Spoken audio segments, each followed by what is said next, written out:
In this video, I want to review one more time some of the concepts from regression, and we're going to start talking about sampling and designing and collecting a sample or an experiment that will get us good data. Okay? The following shows the grades for a research paper plotted against the lengths of the papers. Mary turned in her paper late. What is the correlation without Mary? So you see down here, I have a line that does not include Mary in this red box down here. So the correlation without her is, of course, the square root of 0.746. So the correlation square root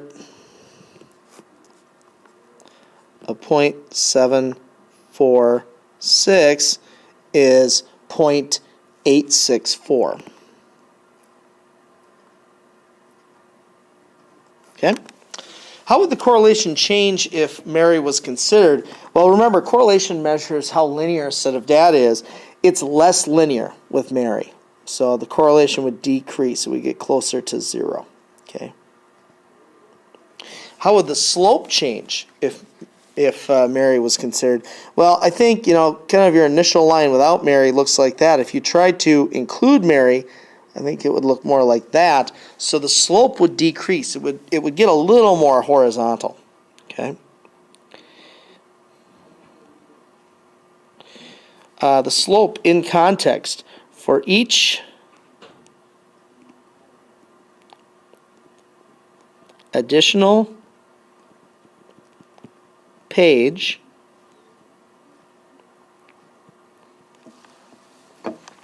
the grade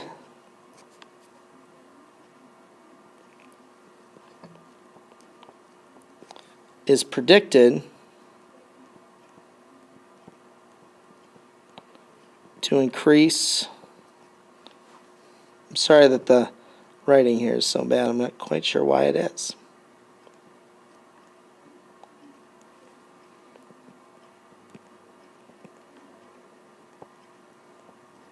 Okay. Now, interpreting R squared. So R squared means that 74.6% of variation in our case, Y, or excuse me, in grades, can be predicted, can be explained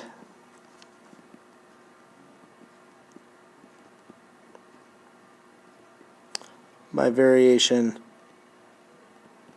in length. Again, I'm sorry for the bad handwriting. My app is not tracking with my writing very well. Predict Mary's score if she had handed the paper in on time.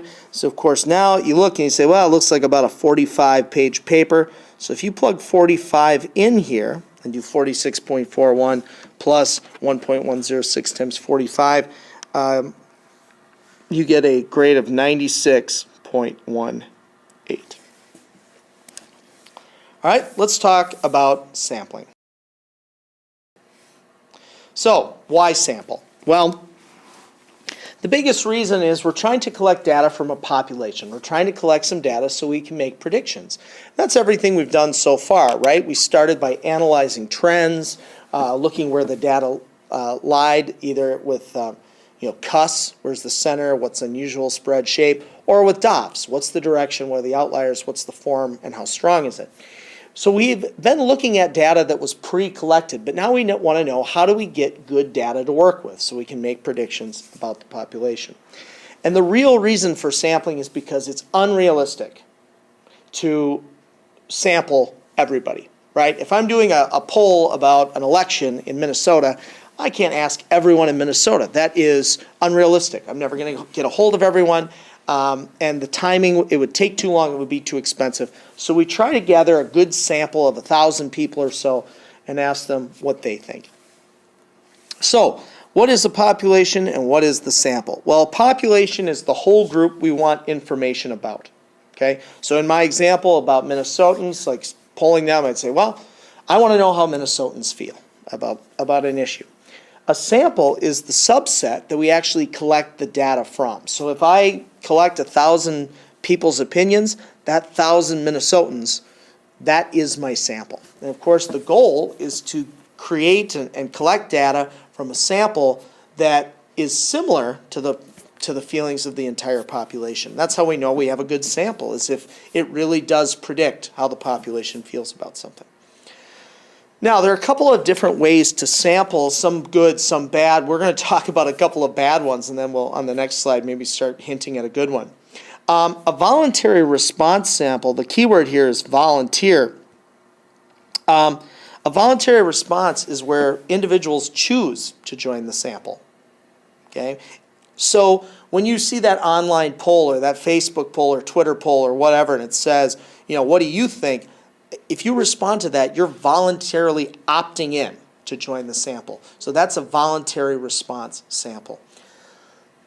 Well, usually when people voluntarily respond to something, they opt in, it's because they have a strong feeling about it. So we don't often get good data about that. Years ago, before the Vikings built their new stadium, Sid Hartman, the columnist for the Star Tribune, had a call-in survey on his Sunday morning sports talk radio show. And he wanted to know if people thought that the state of Minnesota should give money to the Vikings to build a new stadium. And he reported the next day on Monday that 91% of the callers said yes. Well, that's people calling in, they're listening to a sports show, and they're choosing to call in to say, yes, we want a new football stadium. That isn't great data. I bet that's not an indicator of how the majority of Minnesotans felt about that issue. Okay? Now, a convenience sample, this chooses the individuals that are easiest to reach. So, for example, if we're sitting in my class and I decide that I'd like to go to the school board and take I would like to propose that students in White Bear Lake have to take a 4th year of math. The 3 required years is no longer enough. A student must take a math class 9th through 12th grade.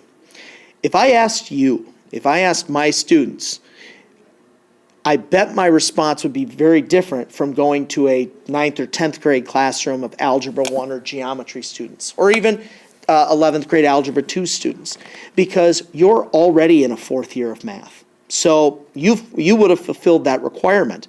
But those students wouldn't have yet, and now that might change their schedule. They might lose out on a class they wanted to take because they're forced to take another required class. So again, that would be convenient. It would be easiest for me to just ask my class, but it isn't collecting necessarily good data that matches up to the whole population. So what are some good ways to sample? Well, I put some answers here, and this is kind of in order of what you would say on the AP exam, but maybe a little bit flipped order of what you do in real life. Okay? So let's say we're going to sample dogs. Okay? Let's say we got 20 dogs, and we're going to try brand X and brand Y dog food. So I want 10 dogs in each. I could put 20 names on a hat, okay? Or I'm sorry, 20 names on a slip of paper. And we should say names on identical slips of paper. And of course, it doesn't have to be names. If you were, checking some kind of how a chemical worked on plants, you could divvy your land into plots, and you could, you could name them A, B, C, and put the letter on a slip of paper. Put it in a hat.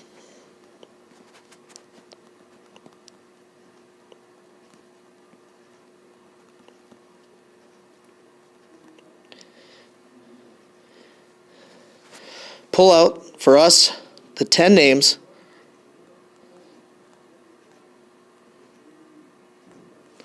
And make a note, we're not putting the names back in.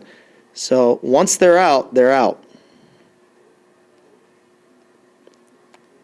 So I'm going to say do not replace the slips, or don't put them back in, if that makes more sense. And those 10 then are assigned to brand X. Okay? This is a nice way to do it with small groups. This is the way on the AP exam you will do your sampling. Typically, we're dealing on the AP exam with small groups, and this is just a foolproof way to do it. And I know sometimes you think, well, but let's be honest, if it was a large group, let's say I wanted to sample every student that goes to a school on White Bear Lake, that's 9,000 students. On the AP exam, I would say, yeah, put 9,000 names on an identical slip of paper and put them in a really large hat and mix the hat up, or mix the names up, and pull out however many names you need and don't replace. Which maybe we should even say here, mix. Okay, mix the names.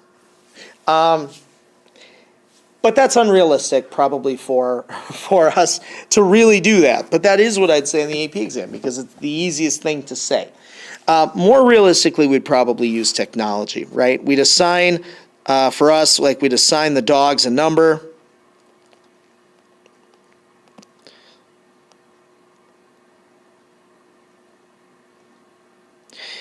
Like, 1 through 20. We'd use our calculator. If you've forgotten where this is, go to Math, PRB, choose Rand Int. We could do 1, 20, like this, and that will pick random numbers. You could also put you could put a comma and then like 10. That would return 10 numbers. The problem is it allows repeats. So, we do avoid that up here. When we say we don't put the slips back in, we don't have that kind of catching thing down here. So we have to say something about, pick until you have 10 different numbers. Or distinct numbers.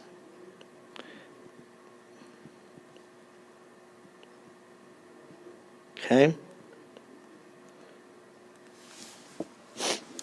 So really though, this would probably be the way we do the White Bear students, right? We just say, well, all right, get an alphabetized list, number of 1 to 9,000, let's pick 100 numbers, 100 distinct numbers.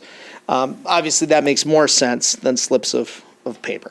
And finally, the random digit table. The random digit table is kind of an old school way to sample. It looks like this. It is in the back of your book. It's called Table D in the textbook we're using. And for this, we typically say, assign the dogs a number. We usually use it's 20 dogs, so we usually use 0 to 19 actually for the random digit table. So we assign the dogs a number, and we pick a line and we start going along. So for me, this very first number right here, I'll just pick line 2. 18. So dog 18 gets brand X. Next one's 11. So dog 11 gets brand X. Dog 3 gets brand X. Dog 18 gets brand X. Uh-oh. I already had that. So again, see, this is why slips of paper maybe corrects this problem, because we have to say we have to have distinct numbers. And now you see we have 46. Well, we haven't assigned any dogs that number, so we just skip 46, and we skip 33. And then we have 14. So 14 is the next dog, and so on. And we do this until we have 10 distinct numbers, okay? So you can see the random digit table could be time-consuming, right? And you might end up using a lot more numbers and going through a lot of lines to get the 10 dogs you need. So you have to pick again. You'd kind of repeat this statement. If you're going to use it, you'd say, I'm going to pick until I have 10 distinct numbers. And the other thing you need to add is that you're going to skip any numbers that haven't been assigned. All right, so those are 3 ways to sample.